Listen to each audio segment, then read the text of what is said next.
Greetings and welcome to the Mastermind Podcast, a show where we give nothing but nuggets to our viewers.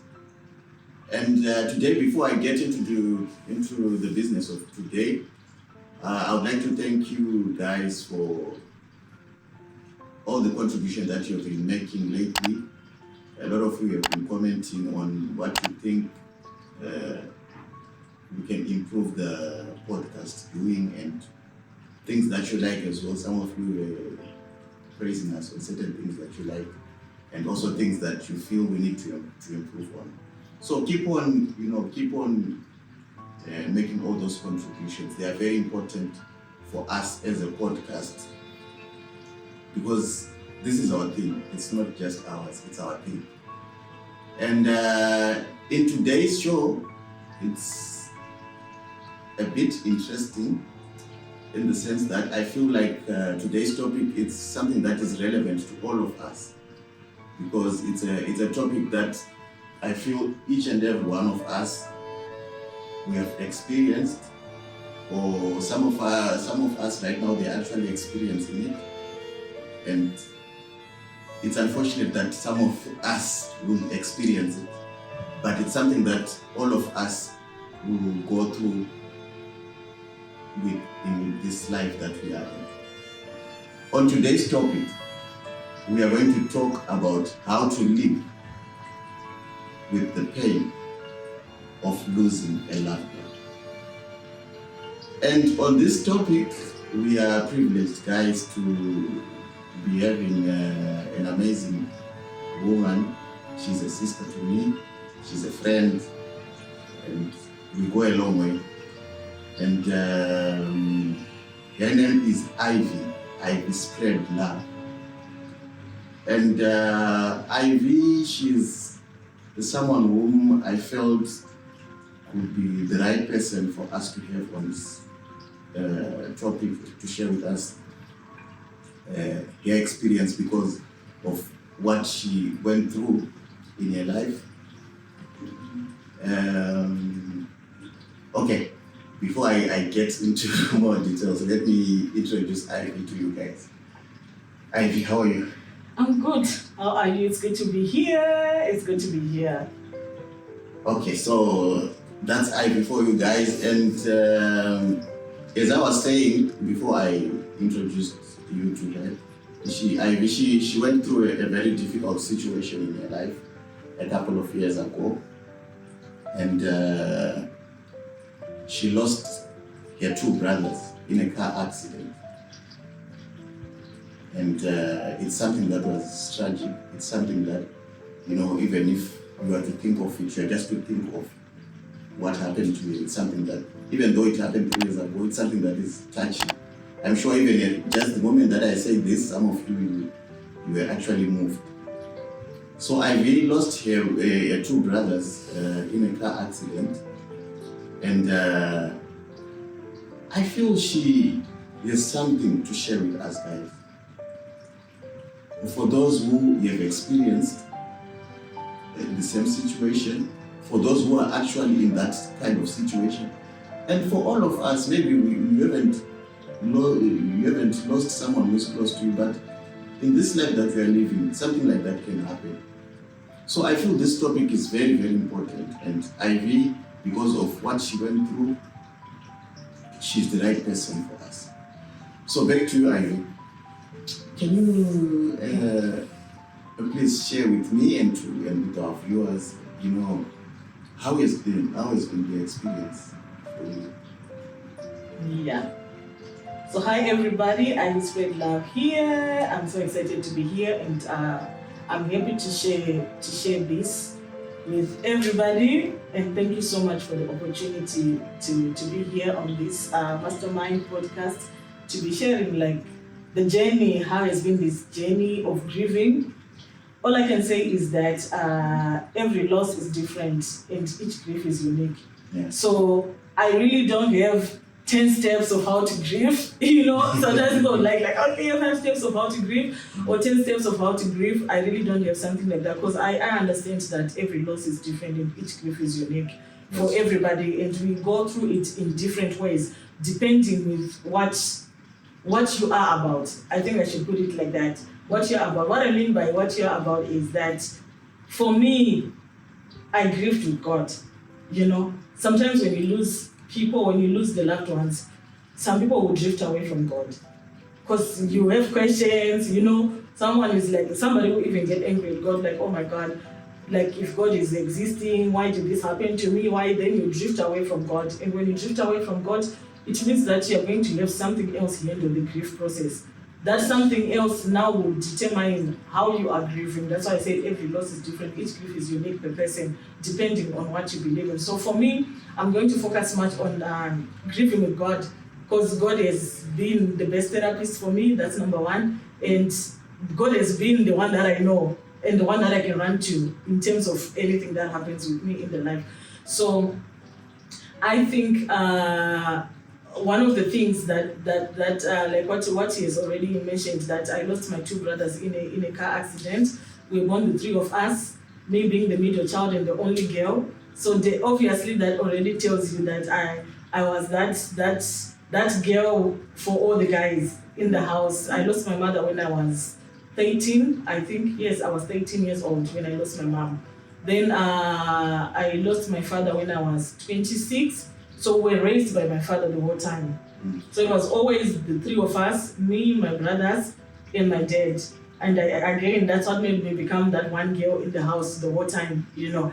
So losing our father was already a hit for us, because we grew up with him. Even when we were going to high school, we used to have my father clean up the house or do everything with us. So one thing that he taught us was love. We were taught love, that we loved each other and we could do everything together the whole time with my brothers, you know. And we were taught to support one another. So imagine growing up in a space whereby it's always the three of us. Whatever that we are doing, it's always the three of us. And so I was kind of used to be having my brothers with me the whole time. And I also remember that my stay with my brother was like, it was actually some, you know, where you pray about something, you ask God for something. And one of the prayers that I made was like, God, I know that we are growing, and at some point all of us are going to get married, raise our own families and all. So my prayer, I remember, was, I just want to stay with one of my brothers one more time before all of us begin to start doing our own families. I wasn't bothered which one of them, but I was just like one of them. God answered the prayer. I happened to be now close to Ivan, the younger one. So it was like we were staying together the whole time, right? We were staying together the whole time. Some people would even think we are twins because we were together like that. Yeah, I still remember. Yes. The first time I saw you, you were just always together. Always the two of us, you know. And the same thing with my brother who was residing in Zimbabwe. The moment we step in Zim, it's the two of us all the time, or the three of us, or whatever like that. So losing them for me was a big hit. I think it was one of the biggest hits, because already we did not even get over losing our parents. Being orphans that we watched each other's back. And so from that call, I would say that the moment I got a call, one, I was expecting Ivan to come back, because we were staying together here, right? So I was expecting Ivan to come back. So imagine the preparation of knowing that he's coming back. He sent me a message a day before, check me in online, you know. Me and him, we always had the sibling thing of like, he was bossing me around, in the sense that for him, he positioned himself as a boy child. So to him, he was my father. Then me, I positioned him as a last born. So to me, he was the baby of the house. So we always had this thing of like, okay, I'm the one who needs to take care of you, and you will say I'm the one who needs to take care of you. So I checked him online, and he was like, yeah, I want a window seat, demanding things and all, and I did everything. And I remember he was even asking me to buy something for him for his house. Then I even said like, why should I buy? You're coming tomorrow, we can go and buy, so that you can really physically see what you want to buy. I remember buying him Wi-Fi, because in my mind I was thinking like, that guy is going to be broke when he comes from vacation from Zim, you know. So all that preparation, imagine you prepare, and just preparing for somebody that never came back. It's one of the hardest things that I had to go through. And just receiving the call, I remember when I received the call to be told that they had been in an accident, you know. And they were told me that unfortunately both of my brothers passed away. For me, I told the person like, are you sure? Because Ian was supposed to be in another city at work. I didn't know that he had gone to Harare so that he takes Ivan to the airport. That's how much deep love we had for each other. That he had to ask his boss for day off. I need to go to take my brother to. So for me, I really did not even know that I know that he was in Hawaii. I didn't know that he was in Harare for the first place. So I told these people, like, are you sure? My are you sure was not like from a, okay, I was shocked, but my are you sure was not from a point of being shocked, but from a point of knowing, like, Ian is not in Harare, so what do you mean, two of them, you know? They're like, no, two of them. It's Ian and Ivy, right? I said, yes, two of them, they're here. So for me, that was like the first hit that I ever got from that scenario. And maybe if you might share to the viewers how receiving the news. Yeah. I'm sure it really hit you very hard. Yeah. How can you explain the feeling? So I think from receiving the news, it's like you're receiving something you're not expecting. Because prior to that, I had sent Ivan a message to ask him to check in, and he did not reply. So for me, I thought like he's still busy. Once he sees, he's going to say, okay, now I checked in, I'm on the other side, like that. That's what was my expectation, right? So it really hit me so hard. But I think also because I was in that shock, and I wanted also to understand, like, is it real? You know, like you're hoping that someone will say, no, we got it wrong or something like that, you know. But also knowing that he was on his way to airport, I knew that very well. So the possibilities also were there, you know. So I would say, like, it really hit me hard. Did I cry? No, I think I was in a shock that I did not even cry. The only thing I remember doing was to try to call the family here, because we have family here in this side, you know. So the only thing I did was to call one of them. The number wasn't getting through. Then I had to call another one. Then it went through, and I was saying it as it is. Hi, Ivan died in Ian. And you know, everybody will be like, what? You know, do you know that I got to know about their death before everybody else in Zoom? How did that happen? I got to know about it. So what happened was, one of my aunt's daughter, she sent me a message to ask for a phone number of someone. Already, because I know already that these guys are on the way, they're coming back. So I was trying to figure out, like, why is she asking me, right? So first one, she asked me a number of my cousin's sister. And I sent it to her nicely. Okay, I just sent it because I wasn't thinking about anything. Then second time, she's asking me again for another number. Then that moment, I started suspecting, like, why are they asking me for numbers? You know, like what is the point of them asking me for numbers? So I started now, the number that she was asking me for, I was calling it first before she called it, like that. So I got to call the number, and I got to call the number. Then she asked me for the number for my best friend. Then again, now I was now suspecting there's something wrong. Ivan did not reply to me if he checked in yet. Is he delaying? Did he miss the flight? Those were the things that were actually on my mind, not even anything like as bad as that, you know. So now when they asking me for number of my best friend, I had to call my best friend and say, why are they asking for your number? You know, it's so random when your family calls and ask for your best friend's number, right? Then I was just like, why are they asking for your number? Then she was talking to me, she said she doesn't know. She just heard that there is an accident and someone is yet on the leg. My heart skipped already that time. So now I'm with her on the call, I'm calling her. Then the moment that when she was about to approach, I think, the accident scene, I could hear now someone crying. Then she hung me up so that I don't hear anything that is happening in this room. So now I started now feeling that pressure of like, what is it that they don't want me to know? So now I was in that panic mode of like, oh my God, what happened? Who broke a leg? Is the leg broken? Or because I was thinking about something lighter from what she had told me that time. Yeah, and you said something that, that really touched me. You said you grieved with God. Yeah. You said you grieved with God. Can you explain, to our viewers and also to me, what do you really mean by saying you grieved with God? Yeah. So what it means to grieve with God is to just understand that I think it comes from a perspective also of your background. If you are a person of the word and all, sometimes now the word starts to come alive in the sense that I have been a person that have been, vibing with God the whole time. I vibe with God. I talk to God the whole time, and I've seen God doing things in my life that even when now this one is not a good thing, it still was God for me. I've just understood that in this life belongs to God. Anything can happen any day. It's still God. I still need to go to God and ask, like, okay, what's going on, what, you know. And one of the things that I never did was, on that scenario, on the first call, one of the things that I know and I remember, and I still remember until today, that never happened with me was to ask God why.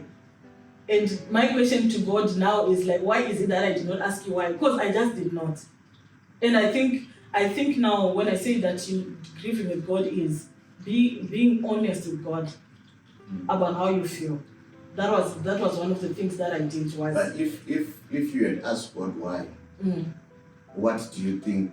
Do you think it would have impacted you negatively or positively at that time? I think now it comes back again to the relationship that you have with God. Okay. Yeah, to the relationship that you have with God. That I know that God is so sovereign that I don't question Him. I don't question God, and I'm not in a position to question Him. But not in the sense there is questioning God and questioning God. Whereby you are questioning the first question. Yeah, so the first question in God is like you are challenging the sovereignty of God, right? Then the other question in God is like just for I want to understand, right? And for me, I think there was yes. Guys, you've made it for yourself, right? There are two. You say there are two questioning God. I think what you're trying to say, what you are saying is there is one way you have bitterness. And, yes, that one now will lead you into bitterness, it will lead you into anger and resentment to God. Because you're questioning Him in a way, why did you do that?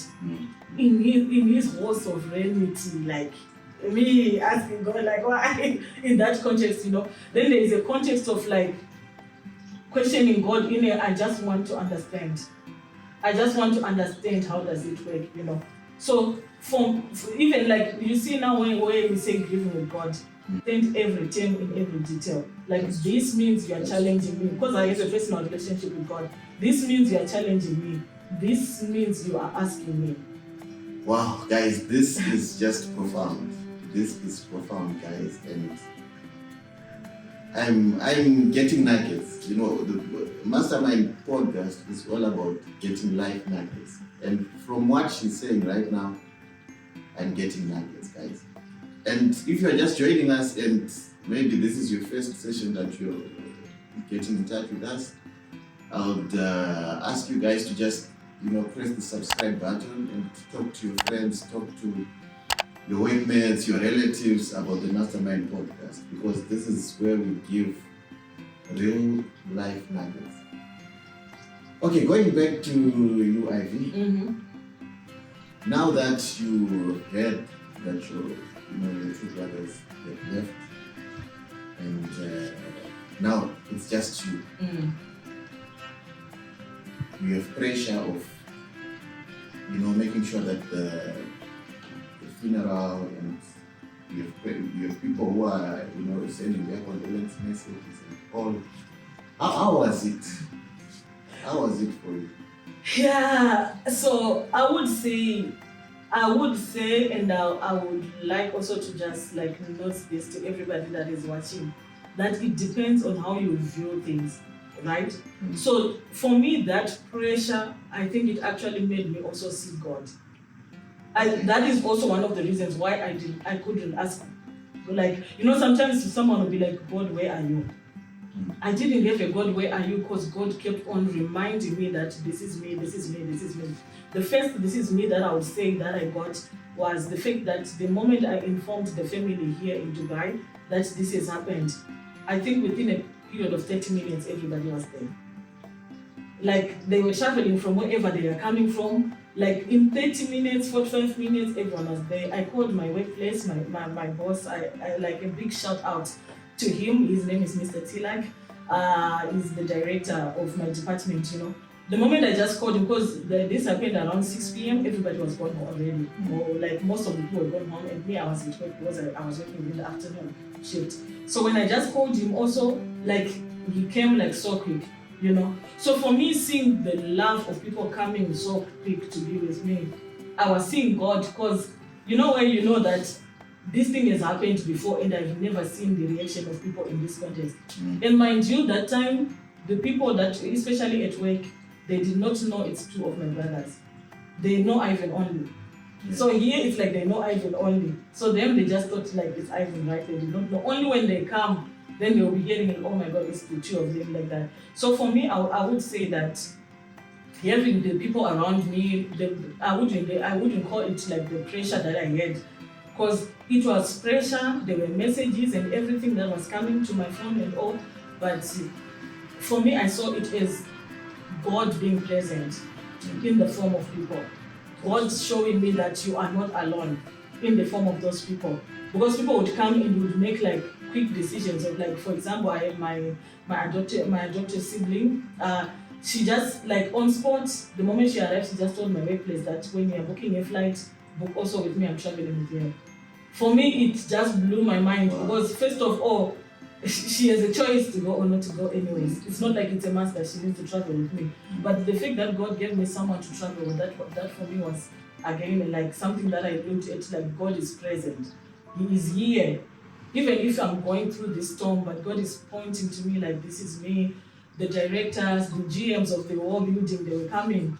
Even like, you know, like you feel like there are people that you don't expect them to show up anyways. Not because they don't care about people, but it's not that. Yeah. You look at it like it's far-fetched anyways for them. You know, we don't have that relationship. Yes. But they showed up within a period of a short time. For me, I wouldn't have called it pressure, but I would call it, that was my way of seeing that God is present with me and He is just there, you know.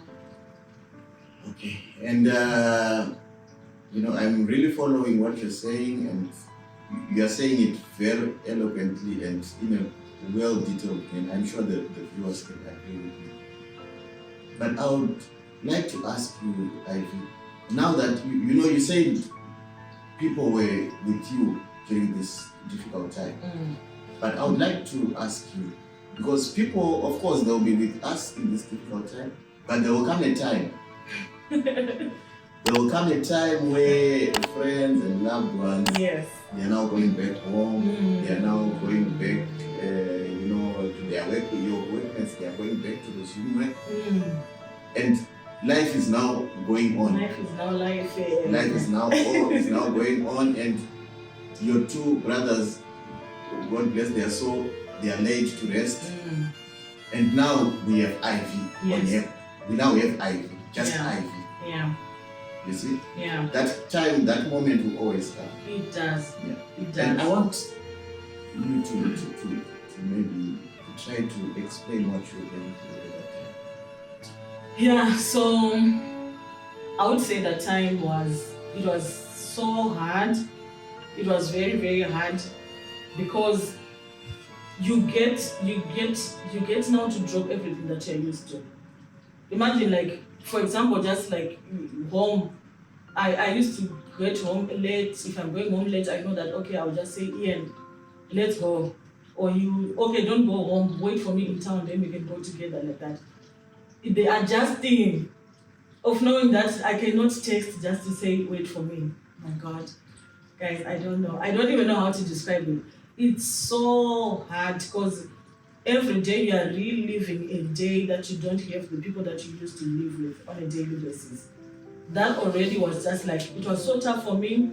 I'll tell you that the time that I came back, I had a whole month of not being able to cook. A whole month. You know why I couldn't cook? Ivan loved cooking. Ivan was like the chef of our house, you know. So he would not even cook in his own house. He would come to my place to do the cooking and everything. So each time I would just stand on the stove itself would just annoy me, for me not to stand there. So I wasn't cooking. I would come back from work and I would just sit in my corner. For a whole month. Like it was a whole month. It took me a whole month, you know, because I felt like I just did not want. It's not like I was starving myself for anything. So instead I would opt for just like taking biscuits and having juice, just because I don't want to touch the stove.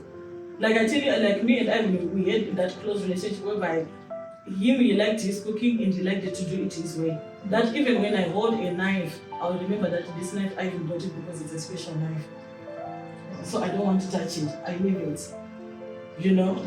I want to cut onions. I'll hear Ivan's voice saying like, how do you cut onions like that? Can't you just cut onions in a good style? You know? Then I'll be like, so literally even in my mind I'll be like, it's my onions, Ivan, please don't talk to me. Because I don't even want to, you know, it's my onions, so please leave me alone, I cut them the way I want. So that process, to be honest, it's not an easy one. And I would like also to appreciate the circle that I have, the circle of my friends and everyone. Because as they were checking on me, as they were sending me message, I remember it was DJ who I was talking to, and she sent me a message to say she's eating my favorite thing, which is sweet potatoes, you know. Then I was like, oh my God, I wish there were sweet potatoes that were nice here. Maybe I would find something that I would eat. Because I seem to not be able to eat anything. That's all I said. I did not say anything. I did not even say that I'm not eating or anything like that. But to hear she picked, your circle will pick your language even when you're not saying anything. I did not even know how did she get the numbers of the other friends here. She sent them a message and she said, I think she's not eating. You need to go and check on her. Wow. Within that week, I had my sisters that are here that were like, you're not eating. Like within a few minutes, you're not eating. And I'm like, who told you? Then I remembered I was on a call with DJ. She is the one that I told. Maybe if there were sweet potatoes, I would find something to eat. Just to help our viewers, what advice would you give to someone who is involved in this kind of a situation? Yeah, so the advice that I'll give to anybody that is going through loss or grieving of a loved one is do it with God. God is the best therapist ever, By that, I can refer it even to what happened with me this other time. I thought like the way that I was handling it and the way that I will keep on like maybe encouraging other people when they come to me. These are the friends of our brothers and everybody like that. Then I thought maybe, like what you said, distraction mechanism. Because I realized that I never lost my praise. I never lost my faith, not even a single day. God was still God, you know. Yeah. All the things that I was still doing in the ministry, I did not even take a break. And I could tell, because as an individual, you can tell whether you're doing this to distract yourself or you're doing this because this is your lifestyle and this is what you do, you know, and all that. And I realized that it is just my lifestyle and it is what I do. So I thought maybe one day I'm going to crash, you know, or maybe one day I'm going to crash and everything will just fall on me because I did not grieve. Because now I was comparing my grief to other people that I've seen grieving. They will shout, they will love people, they will, you know, and I never did all those things. So I decided maybe I should go and see a therapist, just for no reason. That's another why I just decided I'm going to see a therapist because I thought like a therapist is going to dig things that I'm not seeing myself like that. I already planned. I love wearing my t-shirts. I already designed my Jesus and therapy t-shirts that I wanted to wear when I go to therapists and all, you know. That was like, I think, November of 2021. And I was deciding to go on my to therapy in January. Like in New Year, I put it under my vision board that I put for my plans for the following year. Then I think 2 days after I had made that decision, I even shared with my friends, guys, I think I'm going to go and see a therapist for no reason, like that and all, you know. And as I was just doing what I was doing, I just heard a voice, you know, of like, why do you want to, I was given Galatians 3 verse 3. I'll never forget it. It says that, how foolish are you that what we started in the spirit, you want to finish it in the flesh. Wow. Oh my God. Wow. God, am I not a victim in this situation? So you don't want me to go and see a therapist? It was that clear for me. And it was that clear that this verse, it's me who is being spoken to. And it was that clear that it is me who is being spoken to because I made a decision that I want to. Then I remembered throughout the voice passed in May until November, God has been with me all the step of the way, answering everything that is in my head even before I ask it. So I knew Galatians 3:33 is the one that what I started in the spirit, my therapy was happening spiritually. Now I want to finish it in the flesh. Am I saying a therapist is not good? I'm not saying that. I have that personal relationship with God, so maybe that's why for me it was easy for me to deal with it with God. But if you don't have a relationship with God, obviously you're going to need a therapist that will guide you maybe to God, right? So I'm not shunning that you cannot go to a therapist when you're going through it. But for me personally, that's when I decided, like, okay, God, fine, let's continue together, right? So a person that is going through this, do it with God. You have a circle that is encouraging, you have a circle that pray for you. Don't hide your feelings. Exactly what you feel, just learn to say it. You're not trying to pretend as if it's not hurting when it's hurting. Then there was a time also that my friends were so worried about me because I would be posting the pictures of me in the voice, And someone approached me at work and told me, like, someone actually sent me to tell him that tell Ivy maybe to delete all the pictures from her phone, maybe to distract him from moving on. Because in their picture, when I posted a picture of my brothers or my status or anything, in their mind, I think they were imagining that I'm crying a lot wherever I am at, right? But I remember telling them that the pictures for me does not even make me cry. It made me to see how blessed we were as orphans by God. It made me to remember every moment that we went through together. So the pictures were not even making me sad. And that's also when I realized that there is a difference between missing a person and having a pain when you miss a person. Missing a person and pain does not mix in the sense that I can miss you and not be crying. That's right? Yeah. Then another day, I'm actually crying, and it's not because I miss you. It's because I'm hurt by the fact that you're no longer there. So all those things begin to make sense. Like you can differentiate now the terms of like, oh, I can actually post a picture and I'm not even crying and I'm not even thinking deep about anything. I'm just like celebrating the life that I had with my brothers. So you need to be able to be a person that also know that you need to have a good circle around you and detach yourself from wanting people to give you sympathy. That is the one of the best things that you can do when you're grieving. Allow people to do their lives, right? You don't expect people to always be around you or to hold you like you're an egg just because you lost your loved ones. Because now when you are going to be all over me the whole time, right? The moment that now you're busy, you're going to decide to go. I'm going to grieve my brothers and I'm going to grieve you going away from me. That's So the quicker I get used to know that this is the life that I live now. So how do I navigate forward in this life? Okay, I'm going to have a birthday without Ian. Okay, it's gonna happen, Lord, not me. I'm going to go to the mall and see clothes that I wish I could have bought for him. Right? Yeah. And how am I going to deal with that? So those are the things that are real that you'll be dealing with on a daily basis. Even sometimes I'm minding my own business and I'm not even thinking about the boys, I'll just see, I'm just in the road going somewhere. I'll just see somebody who looks like Ivy. I'm like, dude, I'm not even thinking about you or anything like that. I'll see someone wearing a camouflage. I'm already thinking about Ian because my brother was a soldier, like that. So this is my daily life. I don't need to, I know like on the day of, on the 9th of May, that's the day they passed away. Most of the people will think like, it's the hardest day of my life. It's not. The reason why it's not the hardest day of my life is because I think about the boys every day, and you guys only think about them on the 9th of May. We are different. Yeah. So for me, every day is not different. It's not different because daily I'm going to think I should have texted him and asked him this. There are decisions that I have made that I wish if the boys were here, I wouldn't have gotten into trouble like this because they would advise me something. So if you are going through this, honestly, just do it with God. The Holy Spirit will guide you, will lead you. You have friends that are prayerful, that will continuously guide you, and just be honest with how you feel.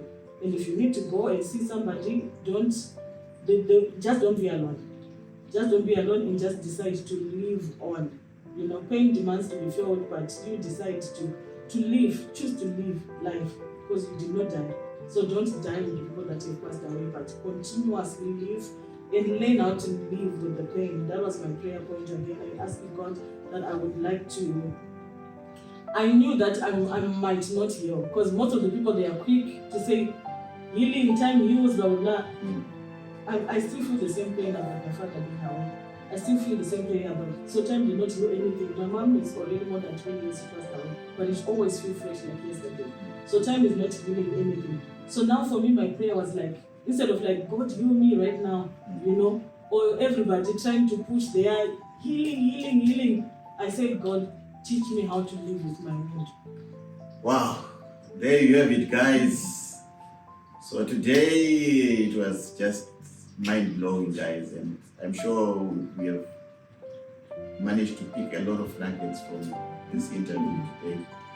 So I just want to encourage you guys to, subscribe on Mastermind Podcast, and because a lot of interviews, inspiring interviews are going to be coming, motivational interviews are going to be coming. So, and before I go, I just want to make a shout out to the crew that is working behind the scenes. Yes, I'd like to thank everyone, you guys, your views, your comments, and everything. And let's keep in touch and stay tuned. Goodbye. Bye.